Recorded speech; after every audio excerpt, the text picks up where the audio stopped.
ఉమ్మడి ఖమ్మం, వరంగల్, నల్గొండ పట్టభద్రుల ఉప ఎన్నిక 4 గంటలతో ముగిసింది. సో ప్రస్తుతం మన దగ్గర బీఆర్ఎస్ అభ్యర్థి యనుమల రాకేష్ రెడ్డి మనకు అందుబాటులో ఉన్నారు. ఒకసారి మనం రాకేష్ రెడ్డి గారితో మాట్లాడి ఓటింగ్ సరళి ఏ విధంగా జరిగింది, అసలు తను ఎన్నికల ప్రచారం పర్వంలో కూడా ఒక స్ట్రాటజీతో ముందుకు వెళ్ళారు. పూర్తిగా బిట్స్ బిలానీలో గోల్డ్ మెడలిస్ట్ గారు తను ఉన్నారు. విద్యావంతుల తరపున తన గొంతుగా శాసనమండలిలో తను ప్రశ్నిస్తానని చెప్పేసి కూడా ఎన్నికల ప్రచారంలో మాట్లాడిన సందర్భం అయితే మనకు అర్థం. సో మన ప్రస్తుతం మన దగ్గర సార్ ఉన్నారు, మనం వారితో మాట్లాడే ప్రయత్నం చేద్దాం. సో సార్ చెప్పండి, పూర్తిగా ఎన్నికల ప్రచారం దగ్గర నుంచి కూడా రాకేష్ రెడ్డి అనే వ్యక్తి బిట్స్ బిలానీలో గోల్డ్ మెడలిస్టు, విద్యావంతుడు, లక్షల సంపాదనను వదిలిపెట్టి విద్యావంతుల అంటే నిరుద్యోగుల సమస్యల మీద శాసనమండలి మాట్లాడే వ్యక్తి అని చెప్పేసి కూడా ఎన్నికల ప్రచారం. ఈరోజు ఎన్నికల ప్రచారం ఏ విధంగా జరిగింది, గెలుపు అవకాశాలపై ఎటువంటి ధీమా వ్యక్తం చేస్తున్నారు సార్ మీరు? అంటే నేను రాజకీయాల్లో కొత్తగా వచ్చినటువంటి వ్యక్తిని కాదు. నేను ప్రజాసేవ కోసం ఒక తపనతోనే అమెరికాలో ఉద్యోగాన్ని మానేసుకొని నేను వచ్చి 11 ఏళ్ళు రాజకీయాల్లో చాలా చురుగ్గా పాల్గొన్నటువంటి వ్యక్తిని. కాకపోతే నాకు పోటీ చేసేటువంటి అవకాశం ఇయ్యలే బీజేపీలో. చిన్నోడు చిన్నోడు చిన్నోడు అని చెప్పి నన్ను చిన్నబోయేలా చేసిండు. కానీ కేసీఆర్ గారు దాన్ని గమనించి నన్ను పెద్ద మనసుతో చేరదీసి, నువ్వు పెద్దల సభకు వెళ్ళాలి, పెద్దల సభ యొక్క పెద్దరికాన్ని కాపాడాలి, పెద్దల సభలో పేదల గురించి పెద్దగా ఆలోచించు అని చెప్పి ఆశీర్వదించి నన్ను ఈరోజు ప్రజల దగ్గర పంపిన తర్వాత నా మెరిట్ ఈరోజు నిజంగా ఎక్స్పోజ్ అయింది, ఎగ్జిబిట్ అయిందని చెప్పి నేను భావిస్తూ ఉన్నాను. తప్పకుండా ఇది విద్యావంతుల ఎన్నిక, ఇది పట్టభద్రుల ఎన్నిక. మరి పట్టభద్రులు ప్రతిభకు పట్టం కట్టకపోతే పిచ్చితనాన్ని పట్టం కడతారా? కాబట్టి ఇప్పుడు కూడా చాలా మంచి విజ్ఞతతోని, విచక్షణతోని వాళ్ళు ఓట్లు వేసి ఒక స్ఫూర్తిదాయకమైనటువంటి తీర్పునిచ్చిండ్రు. మరి గతంలో చుక్క రామయ్య గారు కానీ, ప్రొఫెసర్ నాగేశ్వర్ గారు కానీ, లేకపోతే రామచంద్రరావు గారు కానీ, డాక్టర్ రాజేశ్వరరావు గారు కానీ, లేకపోతే డాక్టర్ పల్లా రాజేశ్వర రెడ్డి గారు కానీ అలాంటి వాళ్ళని ఎన్నుకున్నారు.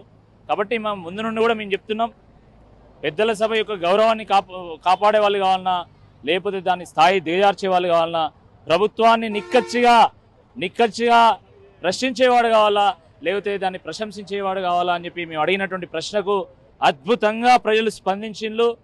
మరి మాకు వస్తున్నటువంటి సమాచారం మేరకైతే తప్పకుండా మొదటి ప్రాధాన్యత ఓట్లోనే బీఆర్ఎస్ పార్టీ భారీ విజయాన్ని నమోదు చేసుకోబోతుంది. ఇది బీఆర్ఎస్ పార్టీకి గొప్పగా కలిసి వచ్చేటువంటి ఎన్నిక అని చెప్పి నేను భావిస్తూ ఉన్నాను. మరి నేను ప్రచారంలో చెప్పిన విధంగా నేను పార్టీకి, ప్రజలకు ఒక గొంతుకనే ప్రజల కోసం ప్రశ్నిస్తా, ప్రజల కోసం పోరాడుతా, ప్రజల కోసము నాకు ఇచ్చినటువంటి ఈ అవకాశాన్ని అన్ని స్థాయిలో నేను వినియోగిస్తా. తప్పకుండా ఉందాతనంతో చేసేటువంటి రాజకీయాలు ఎట్లుంటాయి అనేది కూడా నేను నిరూపిస్తాను.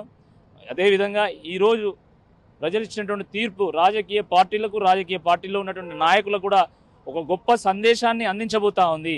రాజకీయాల్లో ఎట్లా పడితే అట్లా స్టాండ్స్ మార్చుకోవచ్చు, ఎట్లా పడితే అట్లా మాట్లాడవచ్చు, ఏది పడితే అట్లా మాట్లాడవచ్చు, ఎవరినైనా బ్లాక్మెయిల్ చేయొచ్చు, ఎవరి మీదైనా బురద వెళ్ళొచ్చు అని అనుకున్నటువంటి వాళ్ళకందరికీ కూడా ఇది చెంబులు అనిపించేటువంటి తీర్పు అని నేను భావిస్తున్నా. నేను 5వ తారీఖు వరకు వేచి చూద్దాం.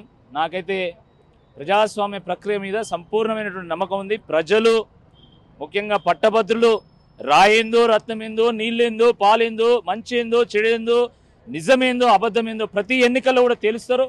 ఈ ఎన్నికల్లో కూడా తప్పకుండా తేలుస్తారు.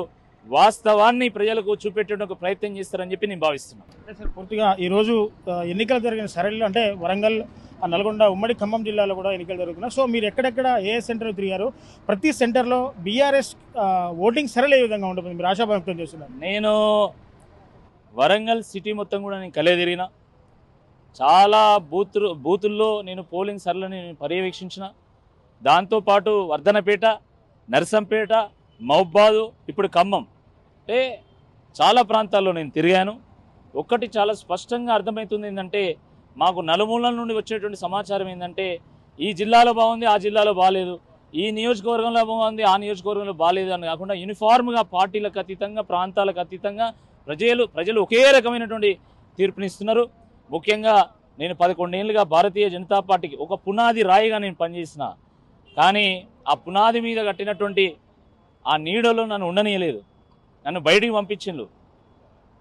నాయకులు నన్ను గుర్తుపెట్టుకోలే, కానీ కార్యకర్తలు మాత్రం డెఫినెట్గా రాకేష్ రెడ్డి ఈ పార్టీకి పునాది రాయే, ఆ పునాది రాయిని మర్చిపోవని చెప్పేసి వాళ్ళందరూ కూడా వన్ సైడ్గా మరి నాకు మద్దతుగా నిలిచిండ్రు. వాళ్ళందరూ కూడా నేను చేతులు ఎత్తిని అందరూ కూడా నేను ధన్యవాదాలు తెలియజేస్తున్నా. అదేవిధంగా మరి గత 10-15 రోజులుగా ఇటు కేటీఆర్ గారు, అటు హరీష్ రావు గారు, డాక్టర్ ఆర్ఎస్ ప్రవీణ్ కుమార్ గారు స్టార్ క్యాంపెయినర్లు ప్రతి నియోజకవర్గం ప్రతి జిల్లా తిరుగుతూ నాకంటే ఎక్కువ తిరుగుతూ నాకంటే ఎక్కువ శ్రమిస్తూ కార్యకర్తలకు ఒక స్ఫూర్తిని అందిస్తే కార్యకర్తలు ఈరోజు బ్యాటిల్ గ్రౌండ్లో ఒక యుద్ధాన్ని ప్రతిబింబించే విధంగా వాళ్ళు చాలా కష్టపడ్డారు. వాళ్ళందరూ కూడా నేను పేరు పేరున ధన్యవాదాలు తెలియజేస్తున్నా. 125 ఏళ్ల చరిత్ర కలిగినటువంటి కాంగ్రెస్ పార్టీలో చాలామంది ఈ దేశ స్వతంత్రం కోసం మేము పోరాడినాం, ఈ దేశంలో అనేకమైనటువంటి అద్భుతమైనటువంటి చట్టాలు విధానాలు తీసుకొచ్చినాము. కానీ అలాంటి మా పార్టీ ఇలాంటి వ్యక్తిని సపోర్ట్ చేస్తే చట్టసభల యొక్క గౌరవాన్ని తగ్గిస్తే ఇది తగదు అని చెప్పి భావించి చాలామంది వాళ్ళు కూడా ఎంతో విజ్ఞతతోని బీఆర్ఎస్ పార్టీ మాకు ప్రత్యర్థి పార్టీ అయినా మంచిదే కానీ మంచి అభ్యర్థి ఉండాలి అని చెప్పి వాళ్ళు కూడా సపోర్ట్ చేసిండ్రు. వాళ్ళందరికీ కూడా నేను ధన్యవాదాలు తెలియజేస్తున్నా. పార్టీలకు అతీతంగా నేను ప్రజల కోసం పనిచేస్తా, పార్టీలకు అతీతంగా నేను ప్రజాస్వామ్య స్ఫూర్తిని కాపాడే విధంగా పనిచేస్తా, ప్రజాసేవకు అంకితమైతా. తప్పకుండా నేను ప్రజలకు ఇచ్చినటువంటి ప్రతి మాటను కూడా తూచా తప్పకుండా పాటిస్తా అని చెప్పి సందర్భంగా విజ్ఞప్తి చేస్తాను. ధన్యవాదాలు. సో చూశారు కదా, పూర్తిగా శాసన మండలి ఎన్నికల్లో ఖచ్చితంగా బీఆర్ఎస్ పార్టీ విజయకేతనం ఎగురవేస్తుందని చెప్పేసి కూడా రాకేష్ రెడ్డి ధీమా వ్యక్తం చేస్తున్న పరిస్థితి కనపడుతుంది. సో పూర్తిగా వరంగల్, నల్గొండ, ఉమ్మడి ఖమ్మం జిల్లాలో ఓటింగ్ సరళి ప్రక్రియను పూర్తిగా పరిశీలిస్తున్నాను. ప్రతి చోట కూడా రాకేష్ రెడ్డి అనే వ్యక్తిని ప్రతి ఒక్కళ్ళు కూడా గుర్తించుకున్నారు. ఆ బీఆర్ఎస్ స్టార్ క్యాంపెయినర్ల క్యాంపెయిన్ కూడా అదే విధంగా ఉంది. బీఆర్ఎస్కి ఎంతో మేలు చేకూరే విధంగా క్యాంపెయినింగ్ చేశారు.